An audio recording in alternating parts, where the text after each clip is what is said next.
नमस्कार नित्यज्योति चैनल को आपको स्वागत। मिथुन लग्न विषय जाना। मिथुन लग्न को कौ ग्रह जोगकारक क्या दशा अंतर्दश मिथुन लग्नाधिपति व्यक्ति की भल फल मिल मंद फल मिल। मिथुन अधिपति होती बुध। बुध फास्ट देखिए बुध जातक जो थे भी यदि केन्द्र में था कि कोण था लग्नाधिपति हिसाब से किंचित शुभफल थे। किंचित कहीं कौ अर्थ कहली कहीं बुध ग्रहटा अन्य ग्रह को कॉपी करे। जदि से केन्द्र में थव एवं पाप दृष्टि थव से शुभ फल देव।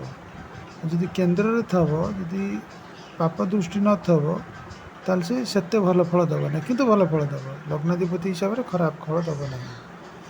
चंद्र द्वितीयाधिपति हेले भी चंद्र भानु बिना सर्वे मारका मारका दीपा। तेणुकर चंद्र आउ रवि एमाने मारक स्थान में मारकर अधिपति हेले कौन जातक को मारक पीड़ा दे पारते किंतु मारक हेबे नाही। नेक्स्ट आसला शुक्र। शुक्र ये जातक प्रति पंचम कोणाधिपति एपटे द्वादशाधिपति किंतु कोणाधिपति होबारु द्वादशाधिपतिर दोषटा को नाश कला।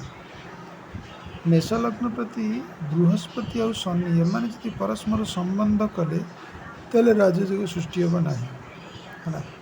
मेष लग्न रे जमती बृहस्पति और शनि परस्पर जोग कले राजयोग सृष्टि हम नहीं। मिथुन लग्न प्रति यही दुई ग्रह परस्पर जोग कले राजयोग भंग हो।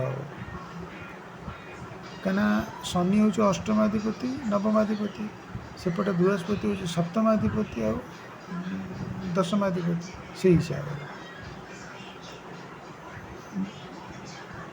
से जदि आ गोटे कथा हूँ बुध जदि शुभ ग्रह होता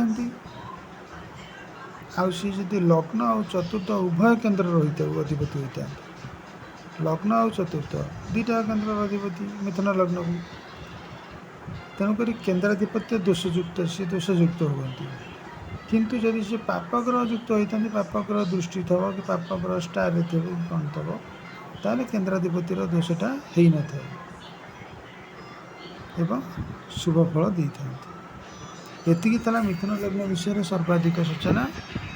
एमतिया एस्ट्रोलॉजिकल कंटेंट किसी जानापी आम चैनल को सब्सक्राइब करूँ। धन्यवाद।